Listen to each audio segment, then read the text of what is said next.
Hello बच्चों, चलिए प्रश्न पढ़ते हैं। प्रश्न यह कि ग्लिसरॉल की उच्च श्यानता तथा जल में समस्त अनुपातों में विलेयता क्यों होती है। तो सबसे पहले बात करेंगे इस प्रश्न में मुख्य अवधारणा की। तो देखो क्या होगी मुख्य अवधारणा जो इस प्रश्न में होगी वो होगी ग्लिसरॉल के गुण।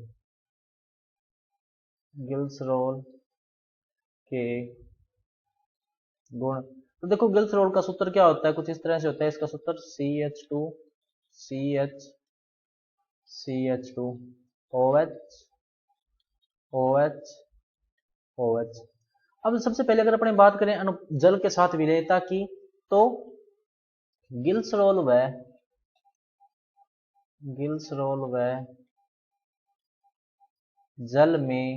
जल के मध्य हाइड्रोजन बंध बनने के कारण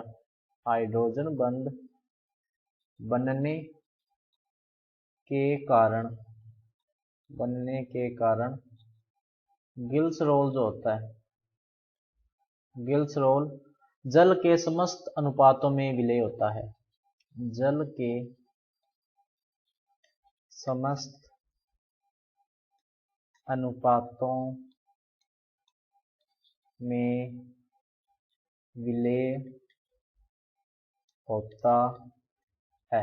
अब अगर अपने इसमें हाइड्रोजन बंध दर्शाएं तो देखो हाइड्रोजन बंध इस तरह से हो सकते हैं जल और अल्कोहल के बीच में कि ये हो गया CH2, ये CH, ये हो गया CH2। अब ये क्या है OH, यहां पर भी क्या है OH, और यहां पर भी क्या है OH। तो इसमें देखो 3 हाइड्रोक्सी समूह है, तो ये क्या करते हैं जल के साथ हाइड्रोजन बंध बना सकते हैं। देखो कैसे कि HOH, यहाँ पे हाइड्रोजन बंध बन सकता है। इसी तरह HOH, इस तरह से भी हाइड्रोजन बंध बन सकता है। इसी तरह देखो HOH, तो यहाँ पर भी हाइड्रोजन बंध बन सकता है। तो इस तरह से क्या होता है कि क्योंकि 3 हाइड्रोक्सी समूह है तो हाइड्रोजन बंध बहुत ज्यादा होंगे, कि 3 हाइड्रोक्सी समूह होने के कारण 3 हाइड्रोक्सी समूह है, हाइड्रोक्सी समूह होने के कारण इसमें अत्यधिक अंतराणुक हाइड्रोजन बंध पाए जाते हैं।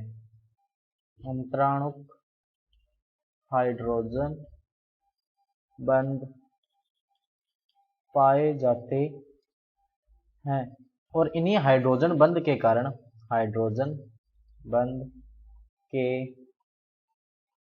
कारण गिल्सरोल की उच्च